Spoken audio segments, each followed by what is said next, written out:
Hola, hola, muy buenos días para todos. Tengan ustedes. Damos gracias al Señor por cada una de sus vidas. Damos gracias al Señor por un día más de vida también. Damos gracias al Señor porque hasta el día de hoy Él nos ha sostenido y ha sido fiel.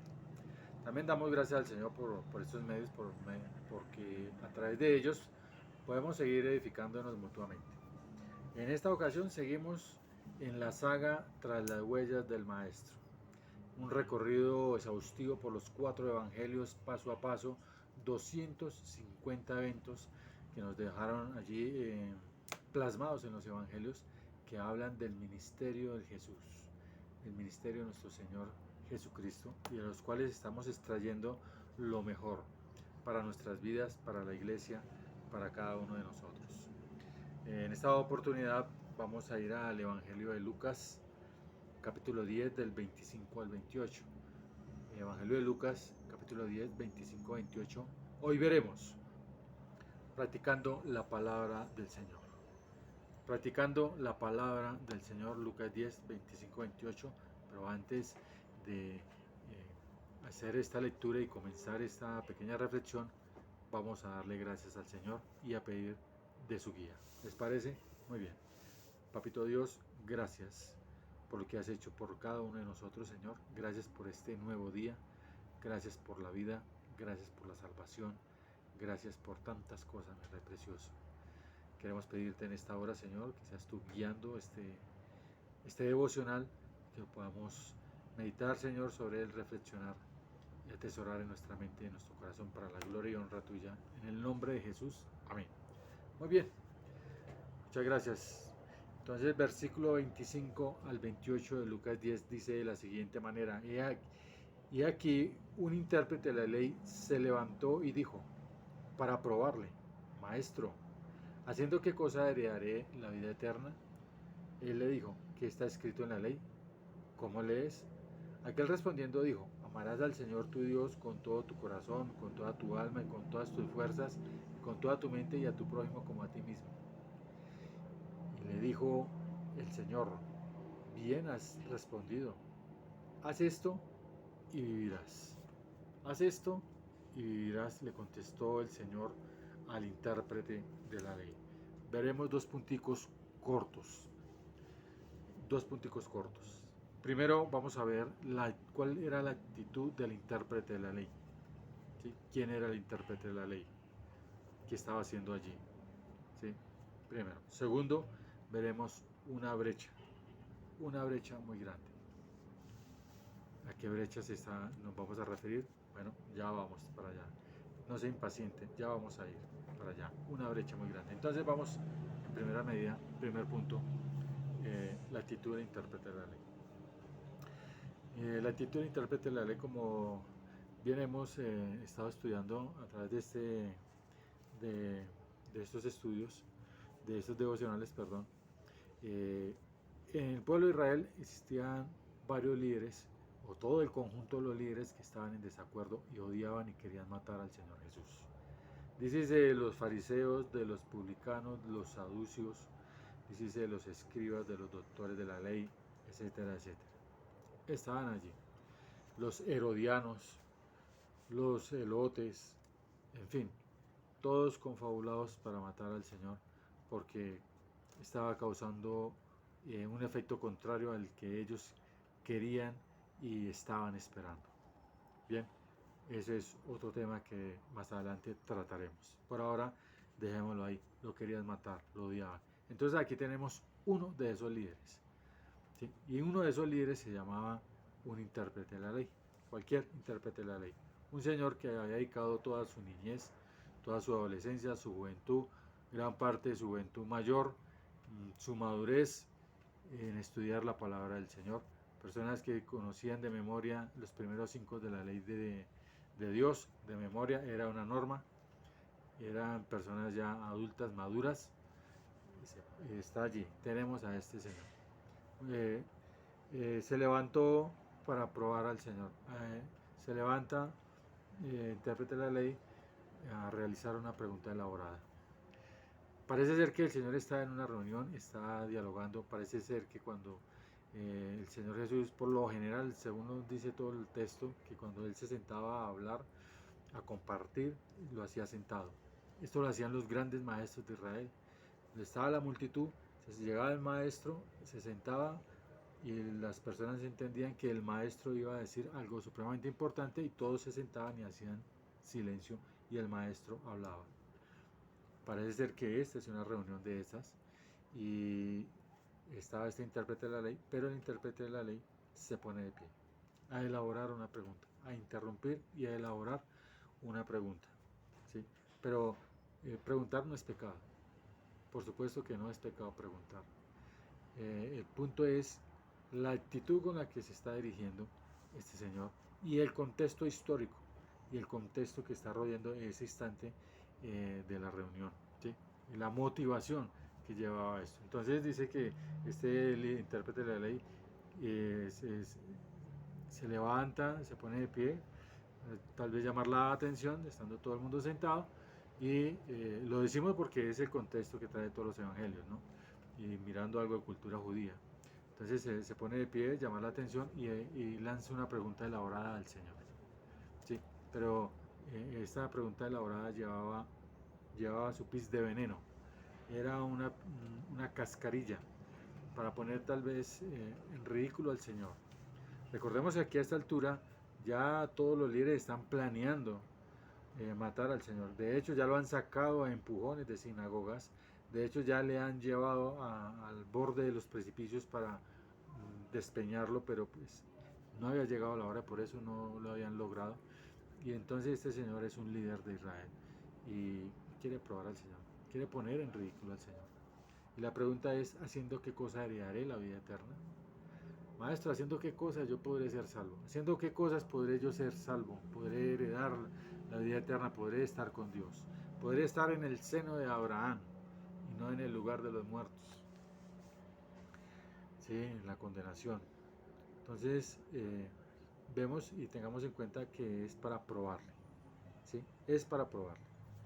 Versículo 26, el Señor le contesta, el Señor Jesús le dice muy calmado, y sabiendo el Señor que él era un intérprete de la ley, le dice, bueno, ¿qué está escrito en la ley? Pues si usted se ha gastado toda su vida estudiando la ley, memorizando la ley, ¿qué dice la ley, amigo?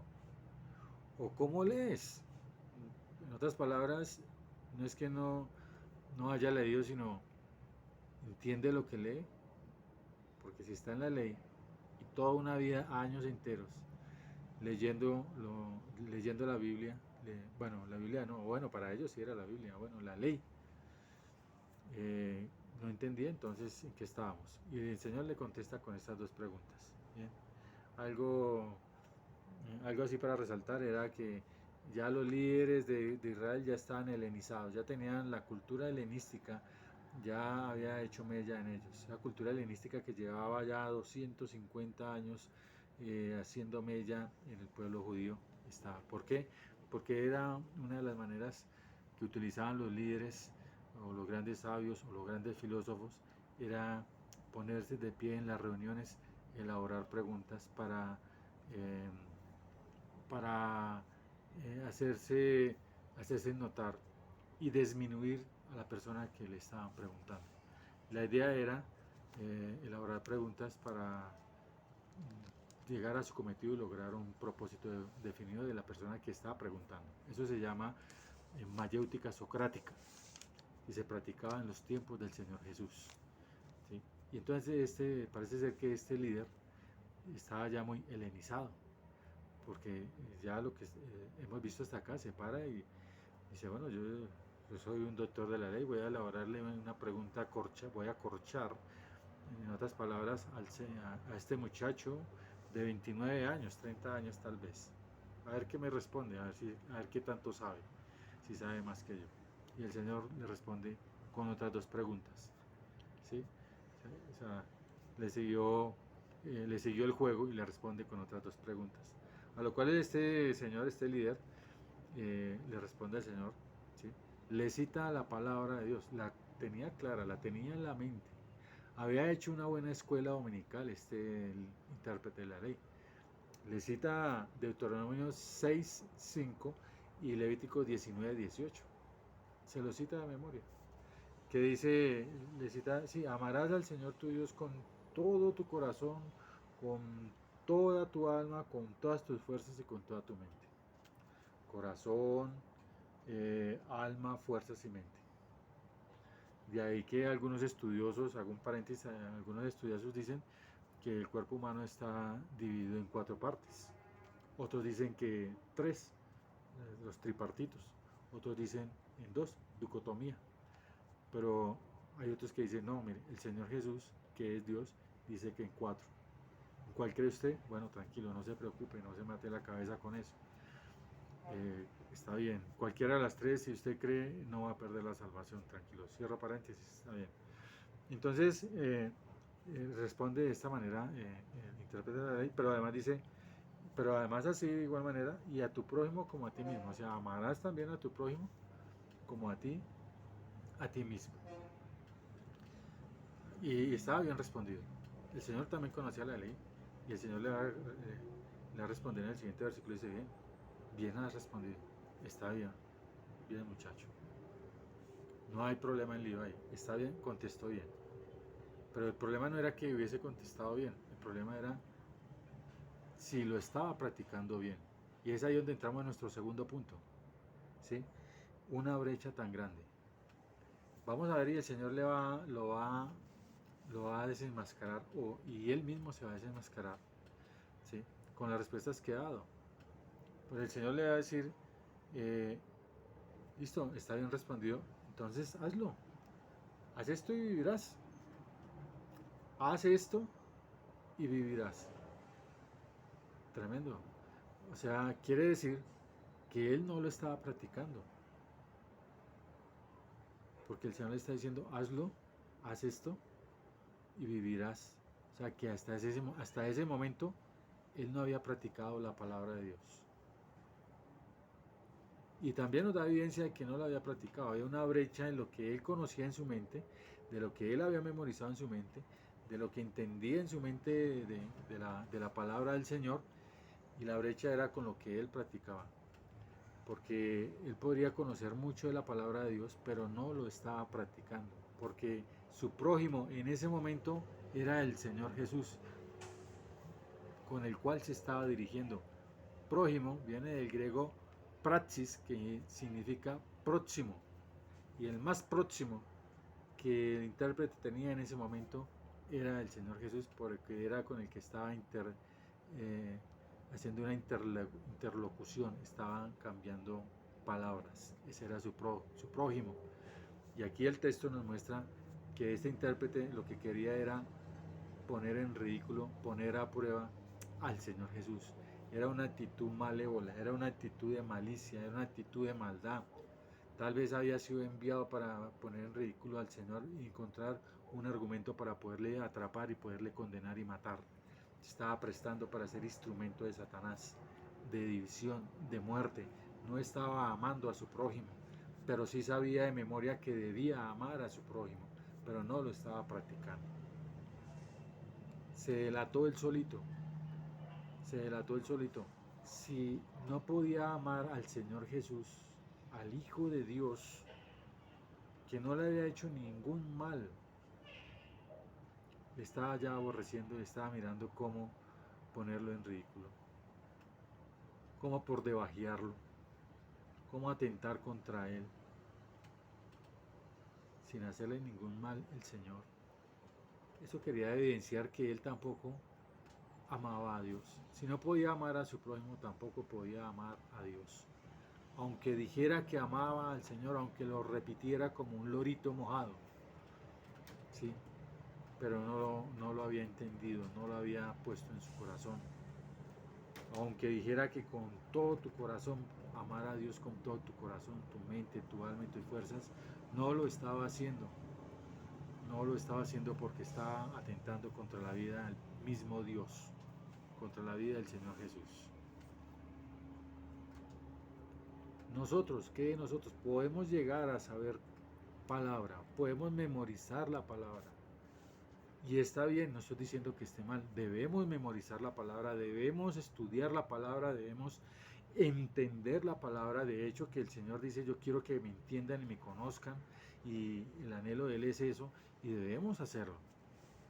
Pero aún más de memorizarla, de poderlo entender, es que también entendiéndolo a Él, entendiéndole a través de la palabra, podamos obedecerle a Él, obedecerle por amor, obedecer y poder quebrantar, poder romper esa brecha que nos separa de la práctica de las ideas o de lo que dice la palabra de Dios, que está en nuestra mente, en nuestro corazón, en nuestra alma y nuestra fuerza, que no pase de allá, que no pueda pasar a lo práctico. Debemos romper esa brecha, debemos ponerla por práctica, debemos ponerla por obra, sin silogismos, sin engaños, sin apariencias. Debemos poner por práctica la palabra de Dios. Y vaya si es difícil poner por práctica la palabra del Señor. No es fácil, pero tampoco es imposible. Lo podemos hacer a través de los ejercicios espirituales como la oración, como la lectura de la palabra, como la obediencia a la palabra, como el congregarnos, como tantos ejercicios espirituales que están allí en la palabra, incluso el ayuno, también hace parte de esos ejercicios espirituales. Si usted lo considera personalmente, personal, en forma privada, está bien. Que no sepa tu prójimo que estás ayunando, está bien. Que lo sepa solo el Señor, está bien, fabuloso. Que todo sea para mejorar espiritualmente, para poder madurar espiritualmente. Entonces, vemos acá, ya cerrando, esa brecha grande. ¿Cuál es nuestra brecha entre la práctica y la teoría? ¿Qué separa nuestra teoría, nuestra vida espiritual de lo práctico? Creo que todos tenemos luchas. Creo que es el momento en que podemos decirle al Señor, ayúdame, Señor, a llevar por obra tu palabra. Y a usted, amigo y amiga, si no conoce el Señor Jesús, tal vez sea el momento en que usted pueda entregar su vida a Él, para que Él le pueda ayudar a llevar una vida consecuente conforme la palabra del Señor, una vida de gozo y de paz en el Espíritu y de vida eterna para con Él.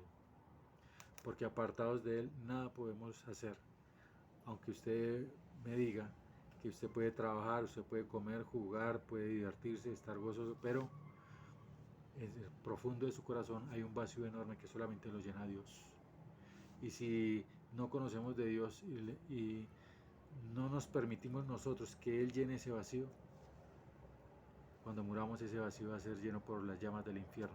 Y es lo que no quiere el Señor, porque quiere que todos procedan al arrepentimiento y podamos ser salvos. Y siendo salvos, poderle decir, Señor, ayúdame a ser consecuentes con tu palabra. Ayúdame, Señor, en mis debilidades. Ayúdame, Señor, a vivir tu palabra, a practicar tu palabra, porque eso es el cristianismo, hermanos.